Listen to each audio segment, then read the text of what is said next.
So నువ్వు అడిగిన దానికి ఆ వెంకటేశ్వర వర్తకల్పంలోకి వద్దాం మళ్ళీ. ఏంటంటున్నా మీ అంటే వెంకటేశ్వర స్వామితో సో ఆ విధంగా ఆయన ఎన్నో ఎన్నో రూపాల్లో ఎన్నో విధంగా నాకు ఎక్కడో ఒకటి కనపడుతూనే చెప్తూనే ఉన్నాడని ఏదో విధంగా. సో తిరుమల నేను వెళ్ళినప్పుడు సో ఆయన రమ్మన్నాడు కదా, నేను వెళ్ళి ఆ రోజు దర్శనం చేసుకుని ఆ గుడి ఎదురుకుండా మెట్ల మీద కూర్చున్నాం. ఆ రోజుల్లో ఏంటంటే గుడి ఎదురుకుండానే ఉండేవి మెట్లు. సాయంత్రం ఇప్పుడు ఉంజల్ సేవ అవి మనం చూస్తుండేవాళ్ళం. ఉన్నప్పుడు నేను ఎప్పుడు కూడా ఓ పెన్ను పుస్తకం అలా క్యారీ చేస్తుండేవాడిని. ఎందుకు అలా కూర్చున్నాను. అండ్ ఇన్ఫ్యాక్ట్ అప్పుడు నా దగ్గర పేపర్ అది కూడా లేదు, ఆ ప్రసాదాలు కవరే ఉంది నా దగ్గర. యాక్చువల్గా చెప్పాలంటే నీకు ఆ ప్రసాదాలన్నీ తీసుకుని మనం కవర్ ఏదో వేసుకుంటాం కదా అదే. సో ఆయన నాకు ఒక్కసారిగా ఆ ఆలయం ఉన్న ప్రాంతాలు మొత్తం వ్యాపించి ఒక పెద్ద వెలుగు కనిపించింది నాకు. పెద్ద వెలుగు అనమాట, తేజస్ లాగా కనపడి ఇంక అసలు ఆ చుట్టుపక్కల నాకు నా పక్కన కూర్చొని నాతో మా వైఫ్ పిల్లలు వీళ్ళంతా ఉన్నారు. ఎవ్వరూ నాకు ఎక్కడ కంటికి కనపడదు ఆ వెలుగులో. ఆ వెలుగులో నుంచి నాకు మాటలు వినపడటం మొదలయ్యాయి. ఆ మాట ఏంటంటే అది నేను వెంటనే అలా రాసుకుంటూ వెళ్ళిపోయాను. నేను దేని మీద రాస్తున్నా కూడా నా అక్షరంలో గమనించలేదు. నేను ఆ కాగితం ఏదో ఉందని చెప్పానే, అది ఆ కవర్ ఏదో ఆ కవర్ మీద రాసుకున్నాను. నేను ఏదో స్క్రిబుల్ చేస్తూ నాకు ఏమి వినపడిందో ఆ క్షణంలో ఎంత అద్భుతమైన, అది మనం అసలు వాయిస్ అనే మాట కూడా అనకూడదు. భగవంతుడి నుంచి వచ్చేదానికి వాయిస్ ఎలా అంటాం, అదొక ఇంగ్లీష్ వర్డ్, అదొక హైయెస్ట్, చాలా ప్లెజెంట్. ఎంత ఎంత ఎంత ప్లెజెంట్ ఫీల్ అంటే మన ఒళ్ళంతా ఒక వైబ్రేషన్ వస్తుంది అనమాట. ఇప్పుడు తలుచుకుంటే నాకు వైబ్రేషన్. సో నేను ఆయన చెప్తాడు ఆ వ్రత విధానం అంతా ఆయన చెప్పి, ఇలా దీన్ని 2 విధాలుగా చేసుకోవచ్చు నైనా. ఈ మొదటి అసలు ఎలా చేసుకోవాలి విధానం నేను ఇప్పుడు చెప్తున్నాను నీకు. మొదటి కథ భగవాన్ ఉవాచ అని దాని పద్ధతి అంతా ఉంటుంది. మిగతా 4 కథలు 4 మహర్షులు చెప్తారు నీకు. ఓకే, విశ్వామిత్రుడు, వశిష్ఠుడు, భరద్వాజుడు, అత్రి మహర్షి, 4 మహర్షులు నీకు తర్వాత కాలంలో ముందు రోజుల్లో 4 కథలు చెప్తారు. ఈ 5 కథలు కలిపి ఇది వెంకటేశ్వర వ్రతంగా ప్రసిద్ధి పొందుతుంది. ఇది 2 విధాలుగా చేసుకోవచ్చు. ఎంత నాకు అలా వినపడింది అనమాట. మొదటి విధానం ఏమో మామూలుగా యథావిధిగా కలసం పెట్టుకుని సత్యనామతంలాగా చేసుకునే పద్ధతి. రెండో పద్ధతి ఏ కులగోత్రాలు, నియమనిష్టలు, ఉపవాసాలు ఏమీ అవసరం లేదు. ఏ రోజైనా సరే, ఏ రోజైనా ఒక్కసారి అష్టదిక్పాలని, నవగ్రహాలని, విఘ్నేశ్వరుని, దేవతలందరినీ మనసులో తలుచుకుని, నన్ను తలుచుకుని, భగవంతుని ఆయన చెప్పాడు నన్ను తలుచుకుని మీరు ఏ ప్రదేశంలో ఉన్నా ఉండండి. అసలు ఈ 5 కథలు చదివి ఉన్న చోట నుంచి ఒక్క నమస్కారం పెట్టినా 2టికి నేను సమాన ఫలితం ఇస్తాను అన్నాడు. 2టికి సమాన ఫలితం ఇస్తాను. రెండో పద్ధతి చాలా తేలిక కదా అసలు అన్నారు. అండ్ ఇంకంతే ఆ వెలుగు అలా నాకు అలా అసలు ఆ వెలుగులో నాకు అందరు దేవతలు కనపడ్డారు. మనం అనుకునే సర్వ దేవతలు ఒక్క సెకండ్ పాటు ఎట్లా కనపడ్డారు. తర్వాత మళ్ళీ ఆ తేజస్సులో మనుషులు అసలు ఇంకా నాకు మన పక్కన ఏమన్నా వెళుతున్నారా, తిరుగుతున్నారా, ఏమీ నాకు అసలు ఆ గుడే కనపడలేదు నాకు. చెప్తున్నాను కదా, ఎదురుకుండా ధ్వజస్తంభం కనపడుతూ ఉంటుంది మామూలుగా అక్కడ మనం కూర్చుంటే ఎదురుకుండా కదా, అక్కడ కూర్చున్నాం అందరం అలా కూర్చునే వాళ్ళం సాయంత్రం కాసేపు. ఏమీ కనపడింది ఎక్స్పీరియన్స్. సో నాకు ఆ తర్వాత నేను ఇదంతా రాసుకున్నాను. ఇంకా రూమ్కి వచ్చి దాన్ని కాస్త పేరు చేసుకున్నాను. సరే, అసలు అంటే భగవంతుడు సర్వదేవతలు కనిపించిన తర్వాత మేము ఇంకెంతకంటే ఏం కావాలి ఇంకా మీ అసలు రూమ్కి వచ్చి మళ్ళీ ఫేర్ చేసుకొని అసలు ఆ కాన్షియస్లోకి అల్టిమేట్ కాన్షియస్ నుంచి మళ్ళీ ఎలా వచ్చారు బయటికి? అది ఇంకా అప్పటి నుంచి ఇవన్నీ తల్లి నేను చెప్పానే, మనం ప్రతీదీ కూడా మన మనుషులు అందరం కూడా ఏదైనా ఒక లాజిక్తోనే ఉంటాం. With in the frame of our థాట్సే మనం ఫిక్సప్ చేసేస్తాం. నిజంగా విశ్వరూపం కనపడిందా అనుకుంటాం కదా. సో నాకు ఆయన ఇచ్చిన శక్తి ఎటువంటిదంటే, నేను ఎప్పుడు మాట్లాడుతున్నా ఇలా మనం కూర్చొని మాట్లాడుకుంటున్నామా, మనం ఏదైనా భోజనం చేస్తుంటామా, ఇంకోటితో ఎక్కడితో మాట్లాడుతున్నామా, ఎప్పుడు ఎక్కడ మాట్లాడుతున్నా నాకు హృదయంలో అదే కనిపిస్తుంటుంది ఇప్పటికీ నాకు. బా ఇప్పటికీ ఆ తేజస్సు ఆ రూపం అలా అలా కనపడుతూనే ఉంటుంది నాకు అది. ఎలా ఉన్నారు ఎప్పుడైనా నేను ఎలా ఉన్నా కూడా నాకు ఒక టైం అంటూ లేదనమాట. 24 గంటలు అది కనిపిస్తూ ఉంటుంది. ఫిక్స్ అయిపోయింది ఇంకా మనసులో. ఎప్పుడు ఫిక్స్ అయిపోవడం కూడా కాదు, ఆయన అలా ఉంటాడు అంతే. కరెక్ట్. ఆంజనేయ స్వామి ఆయన అలా ఉంటూనే ఉంటాడు, ఎప్పుడు కనపడుతూనే ఉంటుంది. అందుకనే ఏమిటి తల్లి, ఇప్పుడు నాకు ఇప్పుడు 66 ఏళ్ళు.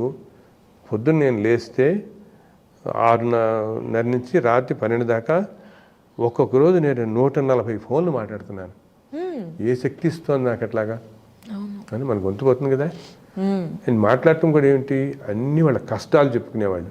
మా పిల్లాడికి ఆర్టిజం ఉందండి, మాకు ఇది వచ్చిందండి, ఒక గంట సేపు చెప్పుకుంటారు. ఏం బాగుంటుంది అయినా మీరు ఆ బతకల్ప ఒక్కసారి తీసి చదువుకోండి చాలు అంటే తగ్గిపోతుంది వాడికి. అది భగవంతుడు అనుగ్రహం కాబట్టి మనది ఏముంది, నా గొప్పతనం ఏముంది.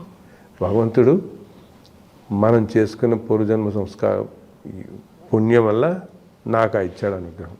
అందుకనే నేను ఏది కూడా అమ్మట్లేదు. నేను ఉన్నంతకాలం నేను అమ్మను. మన వాళ్ళందరూ అన్నారు, ఎందుకని ఇంత కష్టాలు పడతారు మీరు, నువ్వు ఇంత ఇది అడిగామని చెప్తున్నాను. కానీ అక్కడ అవతం అది వచ్చాను. ఇంటికి వచ్చిన తర్వాత మా ఇంట్లో ఒక ఆఫీస్ రూమ్లో పెట్టుకున్నాను తల్లి, నేను రాసుకోవడానికి. ఓకే, నేను రాస్తున్నప్పుడు ఎప్పుడు కూడా మా మిస్సెస్ రుక్మిణి తన పేరు, తను కూడా అసలు నన్ను అడగదు మీరు ఏం రాస్తున్నారు అని అడగదు. అయిన తర్వాత చెప్తాను నేను. ఏ పుస్తకం అయినా కూడా నేను రాసుకుంటూ పోతుంటాను. అయిన తర్వాత ఫలానా రాశాను అంటుంది అనమాట. ఓకే, సో వర్తకల్ప అలా కూర్చోగానే నాకు ఒక 4 రోజుల్లోనే 4 మహర్షులు అలా ప్రత్యక్షమై వాళ్ళ పాదాలే నాకు కనపడ్డాయి అంతే. కనపడి 4 చెప్పారు తల్లి. వాళ్ళ గొంతు వినిపించి గొంతు చక్కగా వినపడితే నేను రాసిన పుస్తకం అది. ఈ రోజున ఆ స్వామికి అంత రాశాను. ఇంకా తర్వాత నుంచి ప్రింట్ చేస్తున్నాం. 10,000 20,000 ఎన్నైనా ప్రింట్ చేస్తున్నాం. అలా వెళ్ళిపోతుంటుంది. ఎన్నో దేశాల్లో ఎవరెవరు ప్రింట్ చేస్తున్నారు. అండ్ తర్వాత నేను ఏం చేస్తే ఒక వెబ్సైట్లో పెట్టాను. ఎవరైనా ఎక్కడి నుంచైనా ఫ్రీగా డౌన్లోడ్ చేసేయచ్చు. మనకి ₹1 పంపించక్కలేదు, ఒక మెయిల్ ఇవ్వక్కలేదు. యుఎస్ఏలో ఇప్పటికీ 2007లో పెట్టాను లార్డ్ ఆఫ్ 7 హిల్స్ అని. నా అదృష్టం చూడు, ఆ పేరే దొరికింది నాకు కరెక్ట్గా. అసలు డొమైన్ నేమ్ దొరకడం చాలా కష్టం. అవును. ఓకే, లార్డ్ ఆఫ్ 7 హిల్స్ అనేది asitis.com అని దొరికింది. ఏ బుక్ రాసినా దాంట్లో పెడుతున్నాం. ఇప్పటికీ 2 మిలియన్ కాపీస్ డౌన్లోడ్ చేశారు. దాంట్లోంచి 2 మిలియన్, 20 లక్షలు. మావాడు ఆ వెబ్సైట్ డిజైన్ చేసిన తను అంటుంటాడు నాతో అప్పుడప్పుడు, అది మీరు కనీసం $1 అన్నా పెట్టచ్చు కదా సార్, ఎందుకు ఇన్ని కష్టాలు పడతారు మీరు అంటే, నేను బాబు నా వల్ల కాదు, నేను పెట్టను. ఓ మెయిల్ ఇవ్వక్కలేదు, $1 ఇవ్వక్కలేదు. ఇంకా చెప్పాలంటే తల్లి, నేను ఆ శ్రీనివాస మహత్యం రాసి ఈ వెంకటేశ్వర కల్పన రాయబోయే ముందు ఆ టైంలో చాలా కష్టాలు పడ్డా నేను. ఫైనాన్షియల్గా కానీ ఎన్నో విధాలు. నేను కంపెనీస్కి లోగోస్ చేస్తానని చెప్పాను కదా, తెలుసు కదా, దాంట్లో పెట్టాను మీకు. ఎన్నో కంపెనీలకి 98 నుంచి ఇప్పటికీ ఫుల్ టైం ఇదే, ఈ లోగో డిజైనింగే నాది. మన ఇల్లు లైవ్లీహుడ్ అంటే ఇదే అనమాట. ఓకే, నెలకి 4 5 చేస్తాను. I don't advertise. ఓకే, నేను ఎవరిని విజిట్ చేయను. ఎవరి ద్వారానో తెలవటం. చిన్న వాళ్ళ దగ్గర నుంచి 5-6 వేల కంపెనీలు, కోట్లు ఉన్న కంపెనీలకి చేస్తున్నాను. అయితే ఇప్పటికీ ఎదురుకుండా కూర్చున్నాడు భగవంతుడే అనుకుంటాను నేను. ఓకే, నేను ఎందుకు చెప్తానంటే, ధర్మం అనేది మనం పట్టుకుంటే మనది ఎలా రక్షిస్తుంది అని చెప్పడానికి నా జీవితమే చాలు. మనం ఎన్నో ఎగ్జాంపుల్స్ చూస్తుంటాం కదా.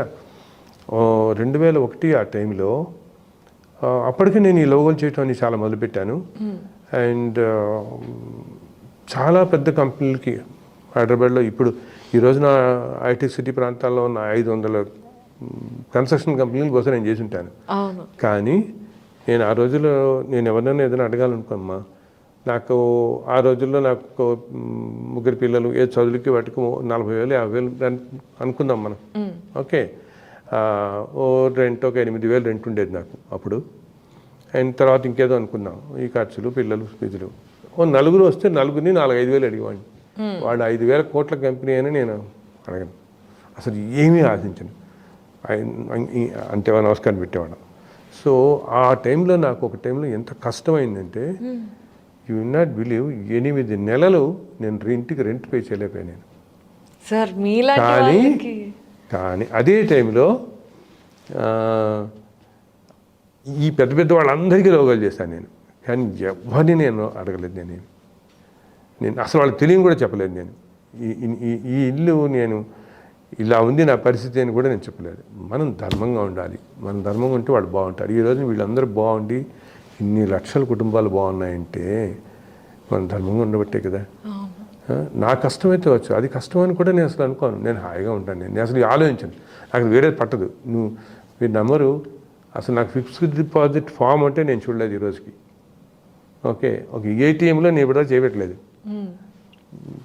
ఎవరైనా నెలకి నలుగురు ఆయనే పంపిస్తాడు, ఎవరో చెప్పారు సార్ అంటారు, ఆ నెలలో గడిచిపోతుంది. ఆ తర్వాతే నేను ఈ బుక్స్ రాస్తాను, వెంకటేశ్వర కల్పం. ఈ కష్టాల నుంచి బయటపడిని మళ్ళీ ఏదో నలుగురు లోకాల వాళ్ళు నలుగురు బదులు ఇంకో 7 రావటం, ఆ పాత ఇంట్లన్నీ తీర్చుకోవటం. బట్ ధర్మం అనేది ఎంత రక్షిస్తుందో ఈరోజు నేను చూస్తున్నాను. మరి ఇన్ని లక్షల పుస్తకాలు మనం ఇన్ని పీఠాధిపతులు చదువుతున్నారు, మనకిచ్చాడు కదా అదృష్టం. శ్రీ వెంకటేశ్వర స్వామి ఇన్ని యుగాలుగా ఉంటూ ఆయన మీద శాశ్వతంగా నిలిచిపోతున్న వెంకటేశ్వర వ్రతం మనకి అనుగ్రహించాడు కదా. అంతకు మించిన అదృష్టమే ఉంటుంది.